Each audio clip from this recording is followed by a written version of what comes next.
Han votado a favor las mociones de censura al presidente del Congreso de la República, señor José Enrique Gerí Oré, han sido aprobadas. La mesa directiva declara la vacancia del cargo de presidente del Congreso de la República. Para entender por qué Perú se convirtió en una trituradora de presidentes, bueno, basta ver este clip corto, conciso, claro y concreto. No solo porque nos muestra la sucesión de presidentes que han gobernado Perú en los últimos 8 años, en los últimos 10 años, perdón, en los últimos 10 años, sino por la extravagancia de la forma en la cual se toman las decisiones en Perú. La pregunta que se hacía Vargas Llosa al comienzo de conversación en la catedral: ¿cuándo se jodió Perú? ¿En qué momento se había jodido Perú? Para decir textualmente lo que dice Vargas Llosa al comienzo de conversación en la catedral, escrita hace casi medio siglo. Creo que ya es más de medio siglo incluso se escribió Conversación en la Catedral. Hablaba en ese momento sobre las dictaduras en los 50, 60, el régimen de Odría, por ejemplo. Ahora, ¿cuándo se jodió la política peruana de forma tal que los presidentes se convirtieron en personajes realmente que parecen sacados de novelas negras de muy poca monta, pero que además tienen tan poco poder que hay un Congreso que actúa de esta forma, donde el presidente del Congreso, lo veías ahí, que es Fernando Rospigliosi, decía que se destituía no al presidente de la República, sino al presidente del Congreso. Porque en rigor lo que hizo ayer el Congreso peruano es destituir a Gerí como presidente del Congreso, no como presidente de la República. Pero claro, como él llegó a la presidencia de la República por la línea sucesoria, por ser presidente del Congreso cuando renunció Dina Boluarte, mejor dicho, cuando la destituyeron a Dina Boluarte, es que el argumento de los congresistas es que destituyéndolo como presidente del Congreso lo destituyen como presidente de la República. Es difícil de entenderlo, parece un trabalenguas. Ese trabalenguas es hoy la política peruana. Veamos el momento completo donde Fernando Rospigliosi, presidente del Congreso, anunciaba que se destituía a José Gerí, presidente del Congreso. Han votado a favor 75 congresistas, 24 en contra y 3 abstenciones. Señores congresistas, las mociones de censura al presidente del Congreso de la República, encargado de la presidencia de la República, señor José Enrique Gerí Oré, han sido aprobadas. Al haberse aprobado las mociones de censura al presidente del Congreso de la República, encargado de la presidencia de la República, señor José Enrique Gerí Oré, la mesa directiva declara la vacancia del cargo de presidente del Congreso de la República.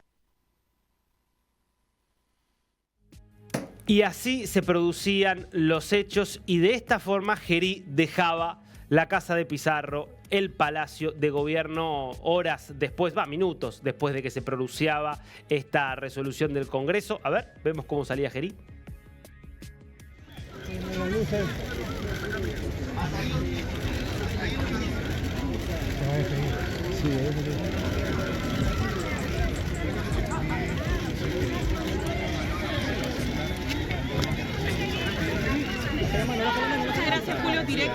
vamos a escuchar en breve sus primeras declaraciones tras conocerse esta censura. Expresidente José Gerí, que realiza su de toda la...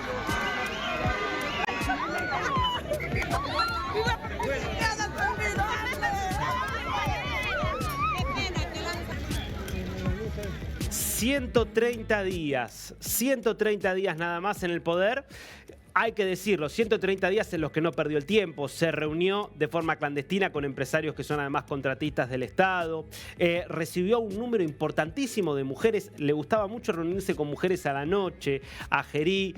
Pudo ver cómo avanzaban y se iban conociendo algunos detalles de una denuncia previa por violación que él enfrentó antes de llegar a la presidencia. Hay que decir, 130 días aprovechados. Claro, no en beneficio, evidentemente, de los peruanos.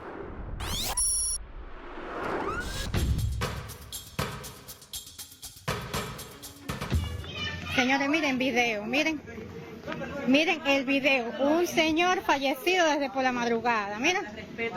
Desde por la madrugada. Lo último, aquí en Holguín, a ver si despino. Mira para acá. Esto está en vivo aquí. Ay, Dios mío. Eso es para que ustedes vean. Es increíble. Miren esto. Fíjate que voy por ir para allá para que vean.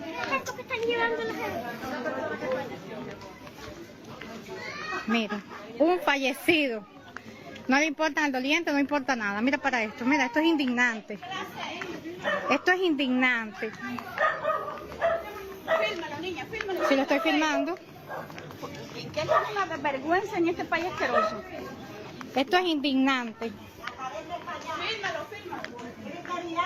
¿Y ahora para dónde lo llevan? La provincia de Holguín vive uno de los episodios más dolorosos y simbólicos de la crisis que atraviesa Cuba. Vemos ahí en pantalla la imposibilidad de garantizar un traslado digno a quienes fallecen. La escasez extrema de combustible, el deterioro del parque vehicular estatal y, por supuesto, también el colapso de los servicios públicos han provocado escenas como esta que veíamos en pantalla, que han estremecido a la comunidad. En esta ocasión, lo que veíamos ahí es una familia que tuvo que cargar en brazos el cuerpo de un ser querido bajo el sol ante la inexistencia de carros fúnebres o ambulancias disponibles para realizar el traslado. Acuérdense que Cuba hoy tiene una crisis muy grande, una de las crisis más grandes de los últimos años, y es esta crisis energética, pero también la falta de combustible. Bueno, el hecho ocurrió y circuló ampliamente en redes sociales, acompañado de imágenes y videos que hicieron los vecinos, que estaban conmovidísimos con toda la situación, y estos videos no constituyen un caso aislado. Los residentes de distintos municipios han denunciado demoras de horas e incluso de días para poder enterrar a sus muertos. En algunos casos, las familias se han visto obligadas a improvisar féretros, utilizan vehículos particulares en mal estado, recurren a la ayuda de vecinos para mover los cuerpos hasta los cementerios. No, caótico, la verdad. Un colapso total en Cuba. Esto que veíamos es específicamente en Holguín. La raíz de este problema apunta a una combinación de factores. La falta crónica de combustible, que bien mencionábamos desde hace ya varios días, la paralización de los vehículos oficiales por averías y obviamente la ausencia también de recursos básicos para el funcionamiento de, en este caso, funerarias y los servicios de salud, pero también la crisis de movilidad estatal, que no solamente afecta el transporte cotidiano de la población, sino que ha alcanzado a uno de los ámbitos más sensibles, que es en este caso el acompañamiento en el momento de la muerte. La verdad es que es tristísimo lo que están viviendo las familias en Cuba. Para las familias afectadas, el dolor de la pérdida se mezcla con indignación, obviamente con frustración, y que ellos no puedan ofrecerle un último gesto de respeto y dignidad a un ser querido, profundiza el trauma y deja una sensación de abandono institucional. La situación expone muy explícitamente el deterioro de los servicios esenciales y evidencia una precariedad que impacta directamente en la vida de estos ciudadanos cubanos. Bueno, por otro lado, podemos ver cómo está. Vamos a ver las imágenes del malecón, vamos a ver cómo está. Las 9:05 de la mañana. Esto es en La Habana. Voy a cruzar malecón. Delicia. Ni un solo carro. Dios mío. Es como si hubiéramos vuelto a los tiempos. Y nada, tuve una caminadita matutina. Es domingo en La Habana, son las 9:05 de la mañana. Voy a cruzar malecón. Delicia. Ni un solo carro. Bueno, el Vedado, que antes fuera el epicentro de la vida capitalina, hoy palidece con negocios cerrados, prolongados apagones y con apenas el movimiento más imprescindible para sobrevivir. Veíamos el malecón totalmente desolado, una zona de La Habana que por lo general está llena de turistas y por supuesto también de los habitantes que van a reposar ahí, a pasear, a tomar un poco de brisa, porque se siente muy linda la brisa desde este lugar. Bueno, ahora vemos que está solo, está desolado el malecón. Uno de los videos que documenta esta realidad fue publicado por esta artista conocida en redes como Anita Dinamita. Este clip se ha vuelto viral y muestra esa desolación. Durante el poco tiempo que dura el video que acabamos de ver, apenas se ve a otra mujer por allá lejos caminando y otra persona también en una moto. Por lo demás, definitivamente la calle está totalmente vacía debido a la parálisis casi total del transporte en Cuba.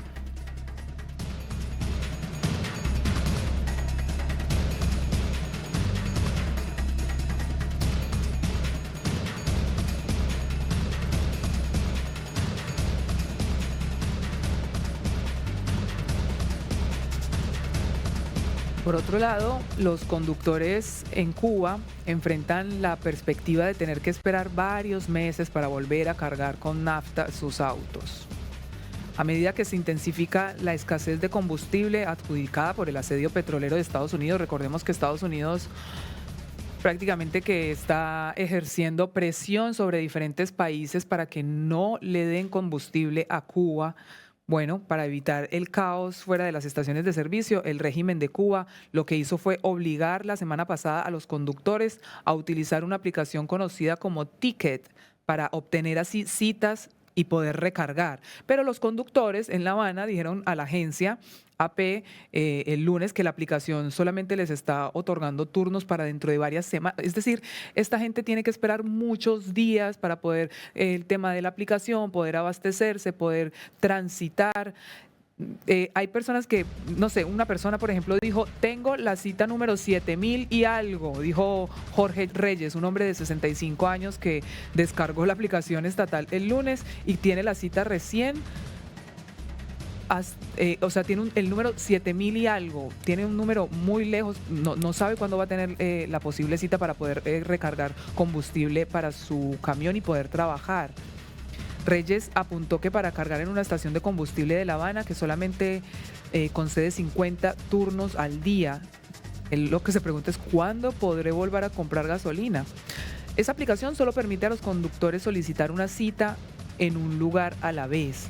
Por eso, algunos conductores comparten información en grupos de WhatsApp sobre qué lugares podrían estar menos concurridos o qué gasolineras tienen mayor capacidad para atender a los clientes, señalando así que algunas ubicaciones otorgan hasta 90 turnos al día. Pero eso es de poco consuelo para aquellos que han descargado la aplicación y obviamente descubren que tienen una cola de 10.000 usuarios por delante.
Raúl Rodríguez Guillermo Castro, de 43 años, conocido como el Cangrejo, llamado también Raulito. ¿Es el Delcy Rodríguez de Cuba? Mike Hammer, el embajador, o mejor dicho, jefe de la delegación diplomática de los Estados Unidos en Cuba, había dicho en respuesta a una pregunta en una entrevista que dio la semana pasada: tal vez tengamos efectivamente un Delcy Rodríguez. Donald Trump, lo sabemos, tomó una decisión respecto de Cuba.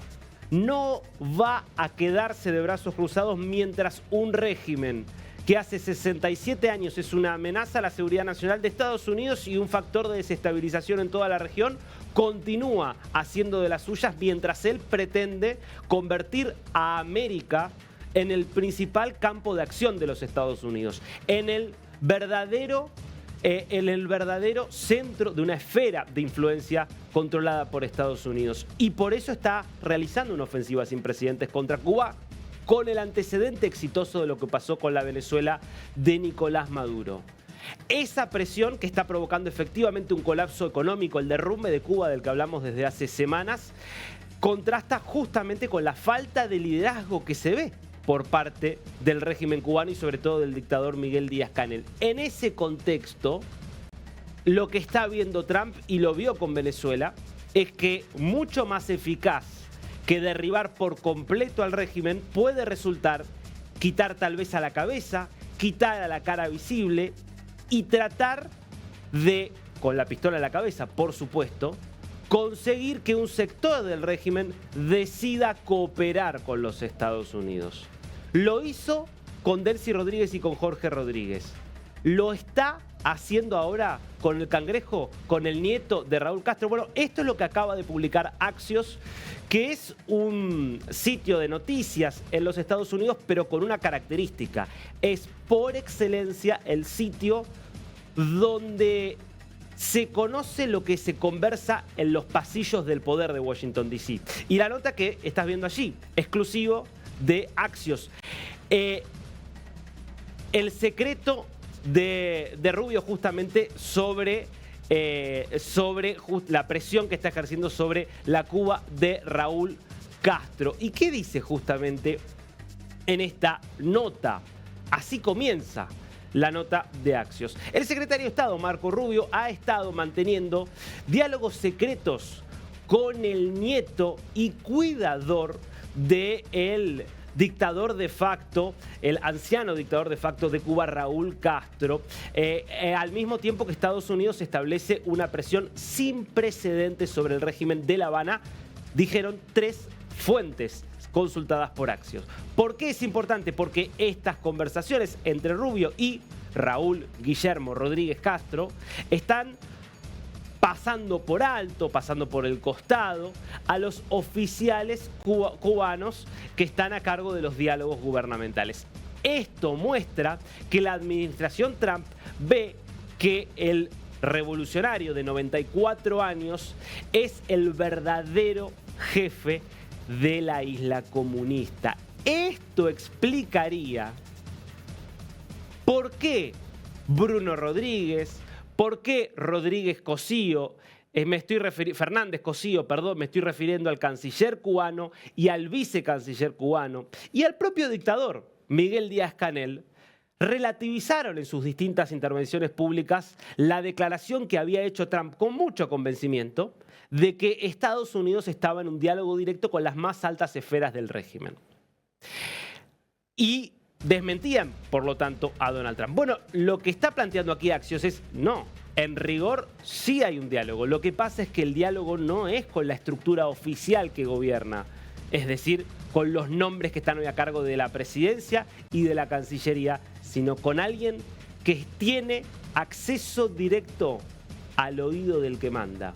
Y ese es justamente el caso del Cangrejo, conocido así por una deformidad que tiene en la mano, por eso lo apodan de esa forma. Es el nieto favorito de Raúl Castro y efectivamente es custodio personal, es quien lo cuida y como todos los hijos y nietos de los revolucionarios, le gusta el dinero. Le gusta el lujo, le gusta vivir como se vive en Miami, por supuesto bajo el amparo de una dictadura comunista. Por eso es que este hombre que no es muy diferente del nieto de Fidel Castro, Sandro Castro, de quien hablamos varias veces. Sandro Castro, dueño, por ejemplo, de un bar, del bar F en El Vedado. En el caso del nieto de Raúl, es decir, del Cangrejo, es dueño de una cadena directamente de restaurantes ubicados en distintos lugares de Cuba.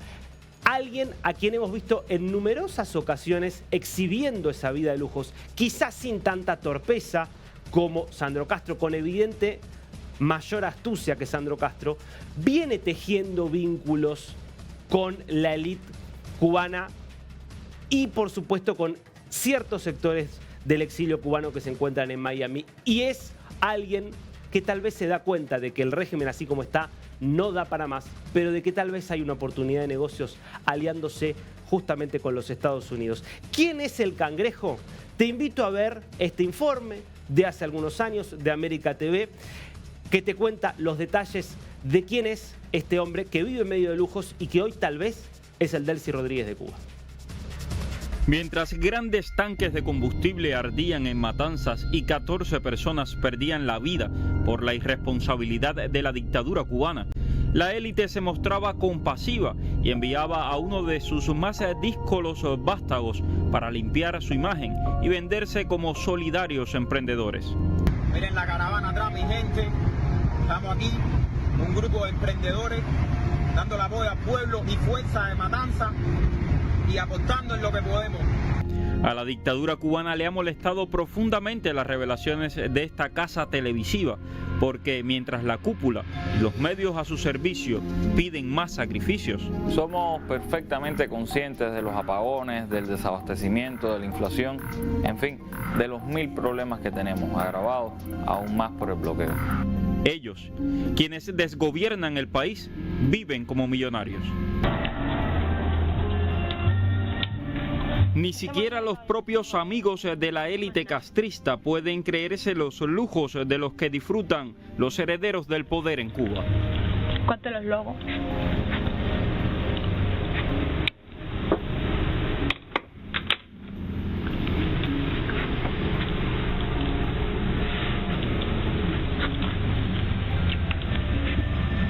¿Cuánto nosotros? Esto es una película. Pedíscame que estoy soñando. ¿Sabe pinga esto? Las imágenes de una mesa servida a rebosar con langostas, camarones y pescados finos preparados por un chef han escandalizado a más de alguno en Cuba. También los paseos en yates, prohibidos por ley para los cubanos que no pueden disfrutar de los beneficios de la élite.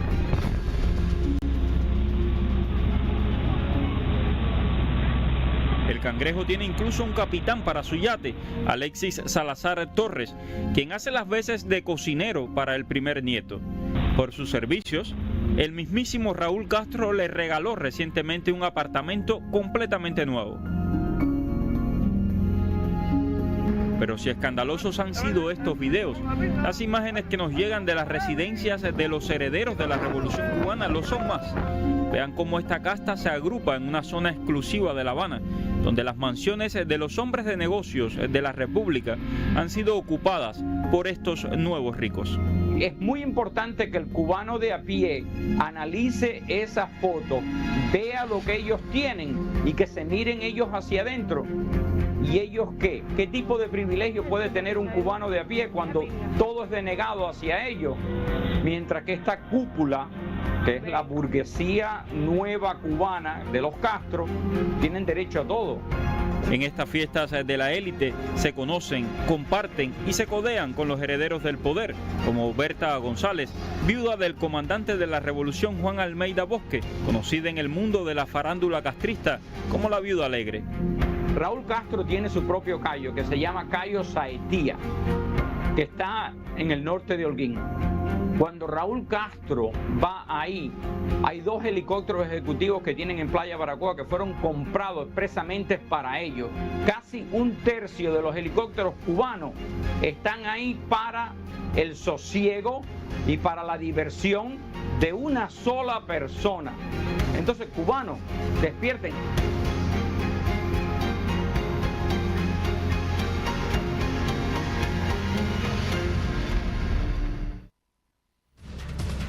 Independientemente, ¿no?, de si efectivamente estos diálogos, que me parece que son un hecho, porque lo que hace Axios es venir a poner un nombre y un rostro detrás de algo que Estados Unidos viene planteando con insistencia, tanto desde Marco Rubio como desde Donald Trump, y es que efectivamente hay diálogos con las altas esferas del régimen cubano. Digo, más allá de si esos diálogos terminan efectivamente convirtiendo tal vez en una especie de Delcy Rodríguez a Guillermo Rodríguez Castro, y si efectivamente alias el Cangrejo termina siendo el eje de una especie de, vamos a decir, entente o acuerdo entre Estados Unidos y Cuba para que haya una transición en el régimen, lo cierto es que es impactante cómo vive.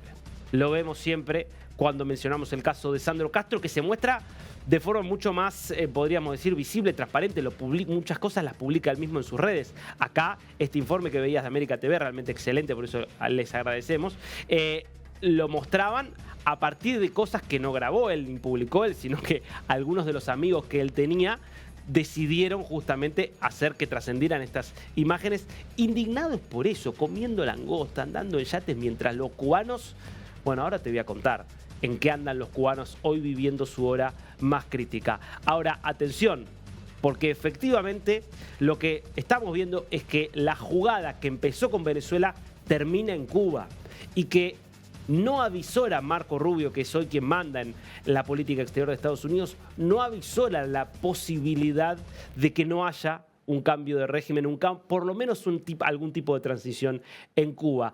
Y el mecanismo seguramente es distinto porque Cuba es diferente de Venezuela, porque no hay pedidos de captura, pero claro, a favor de una transformación como la que quiere hacer Estados Unidos y como la que quiere hacer Trump, está este dato de que quienes hoy mandan, no mandan de verdad. Quienes aparecen en los puestos de mando no son los que toman las decisiones. Y un Raúl Castro cada vez más grande, cada vez, según algunos testimonios, con mayores dificultades para controlar y mandar, puede verse muy influido por una figura más joven que se da cuenta de que el régimen, así como está, no tiene futuro, y de que quizás él tenga acá una oportunidad de poder, porque en definitiva son aves de presa, son aves rapaces, todos ellos, y por eso viven como viven. Bueno, a Delcy Rodríguez le sirvió, ¿por qué no le puede servir a Guillermo Rodríguez Castro, conocido como el Cangrejo? Mientras tanto, mientras esto sucede, las caras visibles del régimen siguen haciendo esfuerzos para ver cómo mantenerse a flote.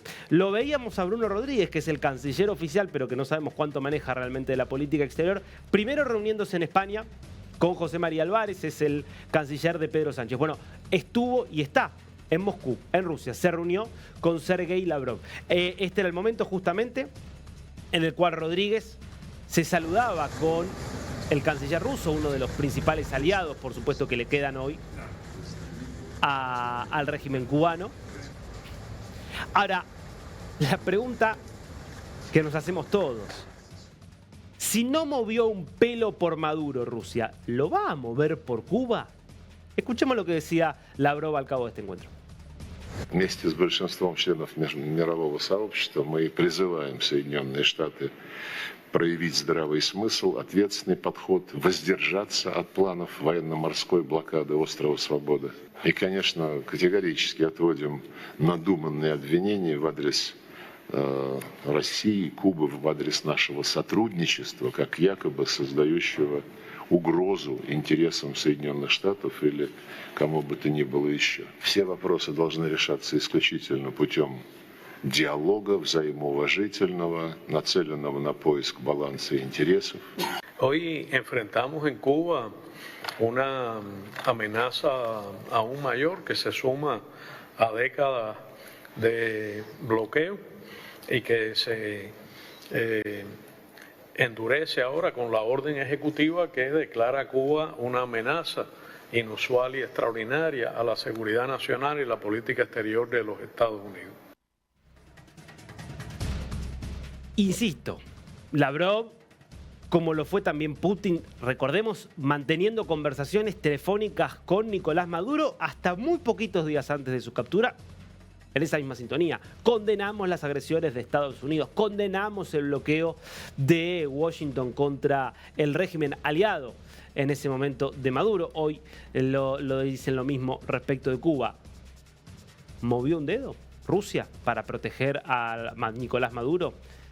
¿Está haciendo algo frente a la constatación de cómo la nueva Venezuela, hoy manejada por Delcy Rodríguez, tutelada desde Washington DC, está abiertamente cortando sus vínculos con Cuba, con China, con Rusia, porque es parte del acuerdo geopolítico?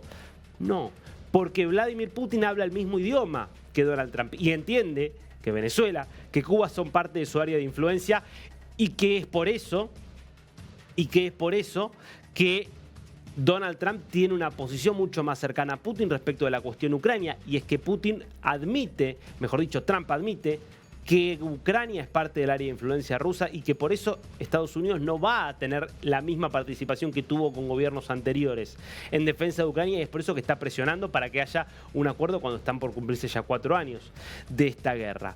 Por lo tanto, daría la sensación de que está cada vez más solo el régimen cubano, porque lo que termina teniendo son apoyos testimoniales de países obviamente de la importancia de Rusia y apoyos testimoniales de esa izquierda latinoamericana que, viviendo en democracias y actuando en democracias, decide aferrarse a una dictadura como es Cuba, una dictadura que viola los derechos humanos y que se ha dedicado a aplastar a sus propios ciudadanos durante 67 años. Una izquierda que lo vemos con Claudia Sheinbaum desde México, lo vemos con Gustavo Petro desde Colombia, lo vemos con muchas declaraciones del propio Lula da Silva desde Brasil y lo vemos desde Argentina. Lo vemos desde Argentina con distintas expresiones dentro del universo kirchnerista. Y hay una expresión que está ganando cada vez más peso, por eso hay que mirarla con atención, que es la que representa el ex precandidato a presidente del kirchnerismo, Juan Grabois, recibido de esta manera ayer en el Palacio de la Revolución por Miguel Díaz-Canel. A ver, escuchamos un poquito.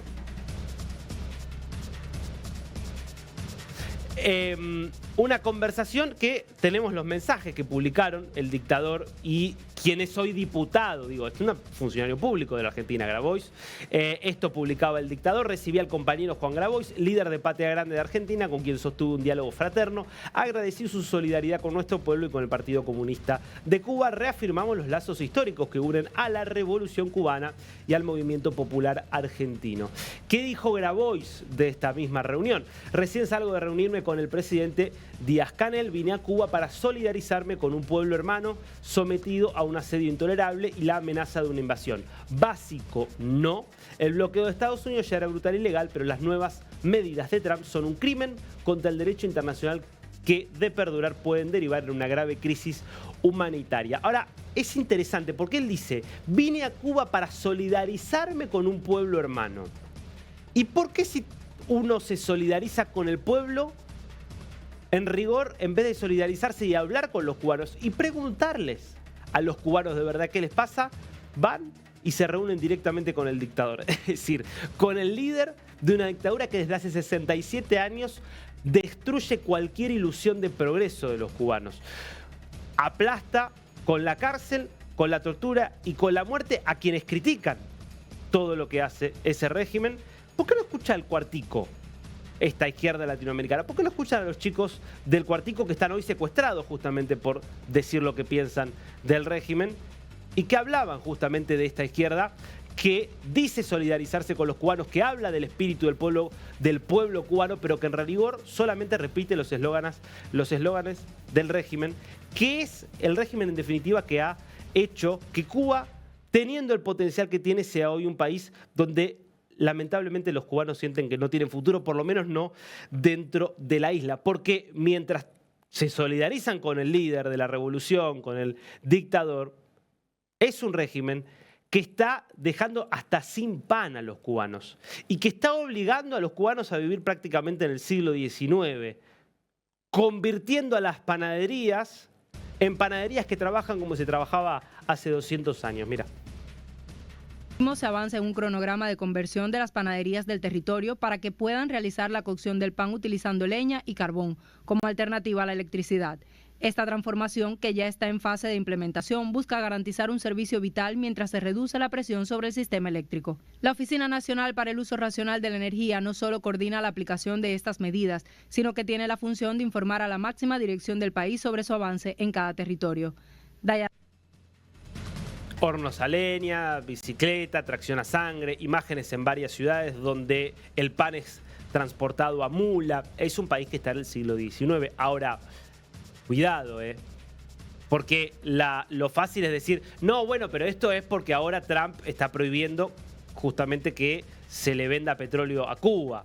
Y es por eso que entonces no tienen petróleo. Esto viene de hace muchos años antes de que esta restricción, que tiene solamente unas semanas, comenzara. Y cuidado con otra cosa. Cuando gobernó Estados Unidos Barack Obama, dijo, vamos a hacer todo lo contrario de lo que hizo Estados Unidos en más de medio siglo. Vamos a abrirnos a Cuba, a levantar las sanciones, a promover la llegada de inversiones porque eso va a liberar a los cubanos. ¿Qué pasó? Todas esas inversiones, todas esas liberalizaciones fueron solo para los amigos del régimen, para los que tenían contactos con gente de Gaesa, la estructura político-militar que maneja todas las empresas que funcionan en Cuba. ¿Por qué? Porque el régimen nunca quiso una liberalización real, porque si hay liberalización, hay un pueblo que crece, que se enriquece y que tiene entonces más posibilidades de resistirse y que es más difícil de dominar. Y lo único que quiere la élite cubana es el dominio absoluto de los cubanos y para eso necesita que los cubanos sean pobres. Bueno, ¿llegará el momento de una transición? ¿Será justamente el Cangrejo, el nieto favorito de Raúl Castro, el Delcy Rodríguez que ayude a esta transición dominada por los Estados Unidos? Hoy es la noticia del día. When you saw some of the material that has been released, I'm thinking, for example, of images of your husband apparently in a hot tub in a swimming pool on Epstein's plane. What was your reaction to that? And do you know the context surrounding some of those images? Absolutely. And it wasn't a hot tub on a plane. It was one of the stops they made to look at philanthropic and charitable work that my husband has done, saving literally millions of lives around the world. It turned out that was done long before there was any public awareness and certainly any conviction of any crime by Jeffrey Epstein. So it was a short period of time that was in pursuit of charitable philanthropic work. A lot of people were traveling at the same time. Many staff members, guests, other supporters of the foundation. If Bill and I had a penny for every person we've taken pictures with, we would be extremely rich today. Es fuerte escuchar a la ex secretaria de Estado, ex primera dama, a una figura ex candidata a presidente, una figura de las más importantes que ha tenido el Partido Demócrata de los Estados Unidos y podríamos decir la política exterior por lo pronto de Estados Unidos en los últimos, ¿cuánto? 30 años. Decir que las fotos de Bill Clinton con Jeffrey Epstein eran parte de las campañas filantrópicas del presidente. ¿A vos te parece que esta foto es filantrópica? Mírala. Es fuerte, ¿no? Qué sé yo. Esta foto, como muchísimas otras fotos que estaban en los archivos de Jeffrey Epstein, justamente muestran distintos momentos de personas que tuvieron un contacto muy cercano con Epstein en circunstancias diferentes, cuyos detalles no los sabemos porque no están escritos al lado de la foto. Ahora ahí es un jacuzzi, está el expresidente Clinton y hay una mujer que está con el rostro tapado. El Departamento de Estado tapó el rostro. ¿Por qué el Departamento de Estado tapó el rostro? Bueno, hubo un criterio que es tapar los rostros de las víctimas o de personas que podrían sentirse dañadas porque sus imágenes y sus rostros aparezcan. Esto garantiza que efectivamente esa mujer era una víctima y por lo tanto estaba Clinton en el jacuzzi de Jeffrey Epstein con una víctima.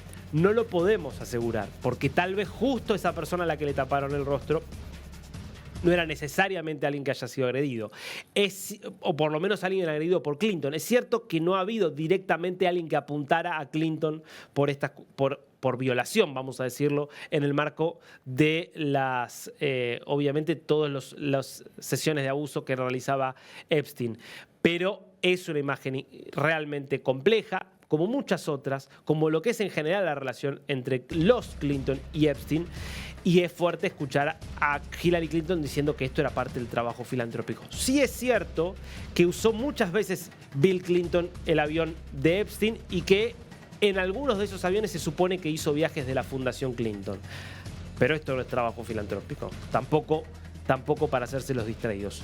27 de febrero, en exactamente 9 días, los dos van a declarar ante el comité de la Cámara de Representantes que está siguiendo el caso Epstein, así que va a ser importante porque van a tener que declarar bajo juramento cuál fue su rol y su relación con el pederasta Jeffrey Epstein.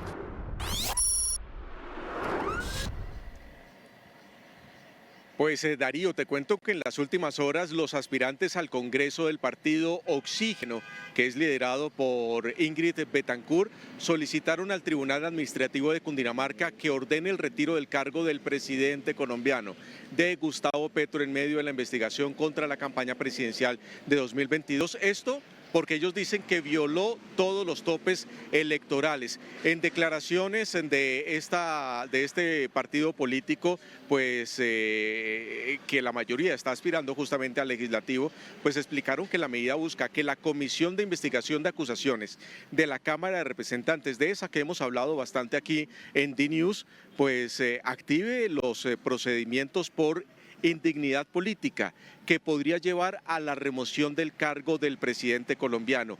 Estas denuncias que están en la Comisión de Acusaciones de la Cámara de Representantes no han tenido celeridad, Darío. ¿Por qué?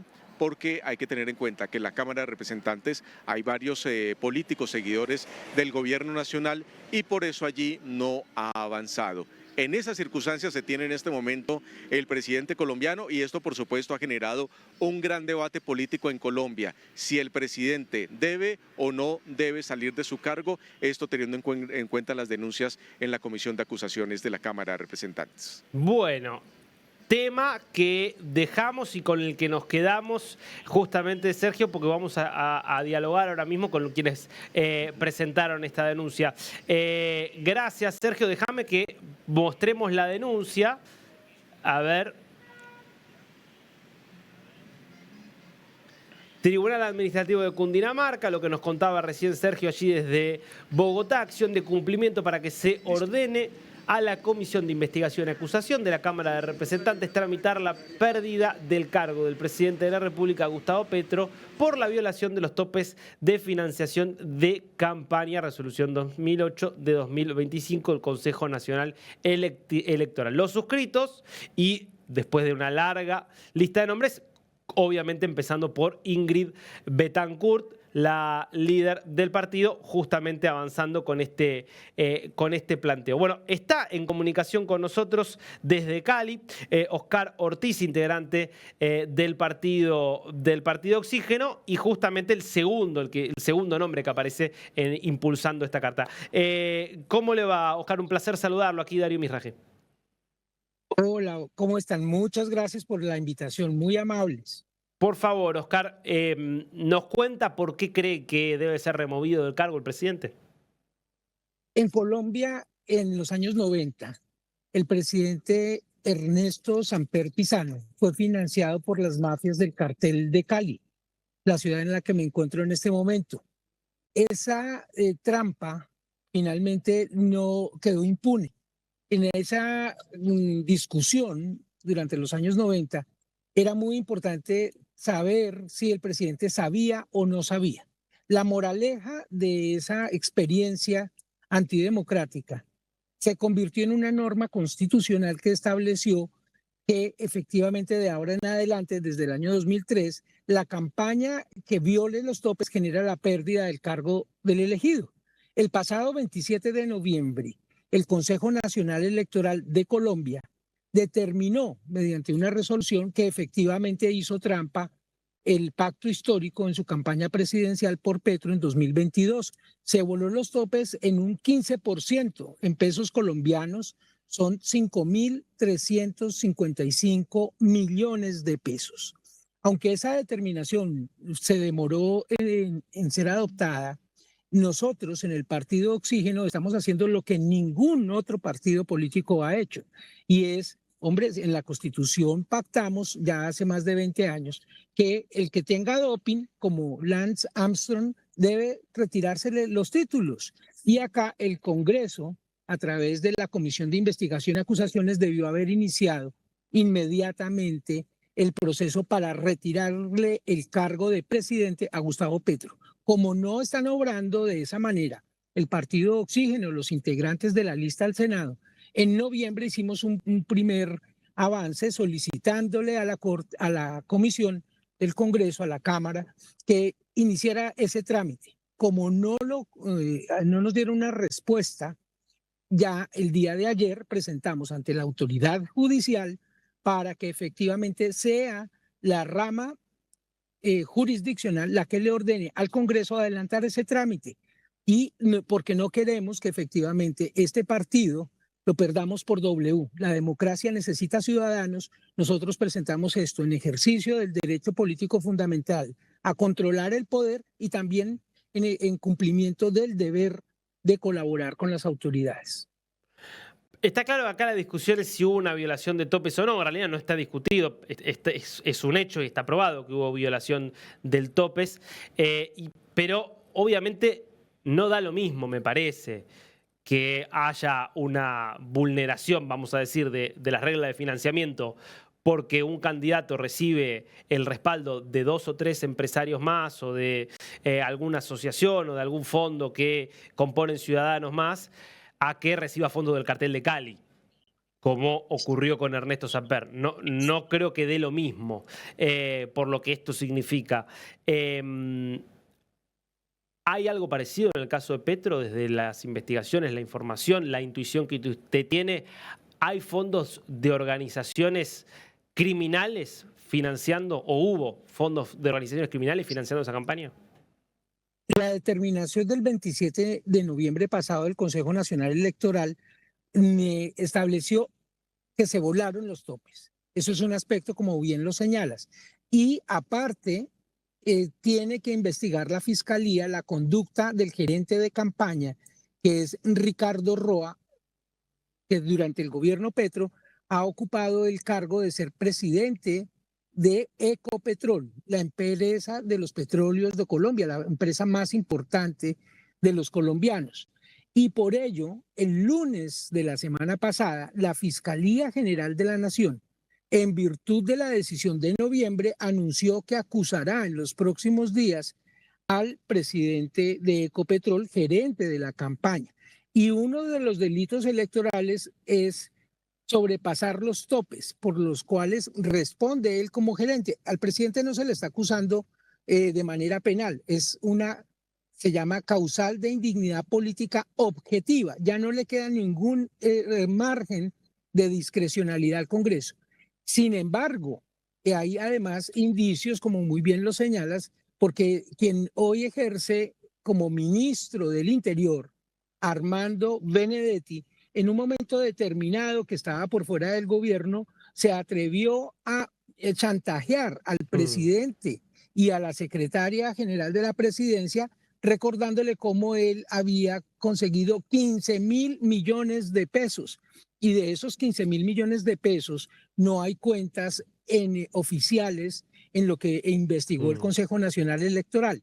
Y allí podría haber ingresos de dineros no solamente legales que violan los topes, sino muy probablemente ingresos de recursos de origen ilícito de organizaciones criminales nacionales y extranjeras. Bien. Oscar, le hago una última pregunta, más allá obviamente de la importancia de que se resuelva esto que usted está planteando, y habrá que ver qué avanza la Fiscalía en este sentido. Muchos se están preguntando, mientras lo escuchan y mientras vieron la denuncia, ¿tiene sentido, más allá de un sentido de justicia que usted lo plantea, avanzar con un pedido de destitución cuando estamos a solamente 2 meses de las elecciones y 6 meses del cambio de mando? Sí, señor. En nuestra análisis el partido Oxígeno hace esto aunque falte poco tiempo, porque no queremos que quede el antecedente de que la ciudadanía, por omisión, le da poder a un sátrapa, a un violador sistemático del Estado de Derecho, para quien las leyes, las sentencias judiciales e incluso actos administrativos de otras autoridades y de todo el Estado de Derecho no tiene ninguna respetabilidad. Entonces, en el ejercicio ciudadano no puede quedar que nadie reclame que se cumpla la ley. Y por ello, aunque el tiempo sea breve, no puede haber omisión. No queremos perder nuestra democracia por W. Iran has consistently pursued a strategy aimed at the peaceful use of nuclear energy, while demonstrating readiness to address any concerns regarding the nature of its nuclear program and to ensure its exclusively peaceful character. It was on this basis that Iran entered into nuclear negotiations and has continued until very today. A review of the course of these negotiations speaks volumes. The Islamic Republic of Iran has consistently affirmed that it neither seeks to manufacture nor to acquire nuclear weapons, which have no place whatsoever in Iran's national security doctrine. Despite Iran's demonstrated commitment to diplomacy and good faith engagement, the conduct of certain Western states, most notably the United States, has seriously undermined the credibility of the negotiating process.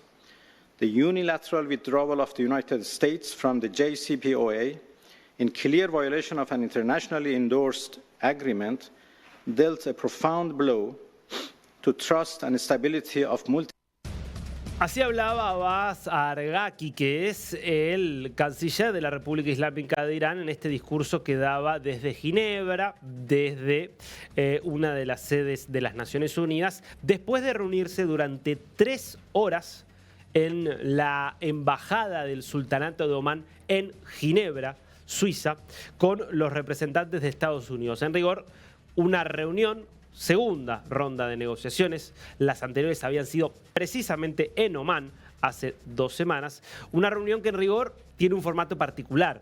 No se reúne directamente el canciller iraní con los representantes de los Estados Unidos, que son Steve Witkoff, el enviado especial de Trump para estas misiones, y su yerno, Jared Kushner, que es un viejo conocedor de Medio Oriente, sino que las reuniones están mediadas, pero mediadas al punto de que nunca hay un cara a cara.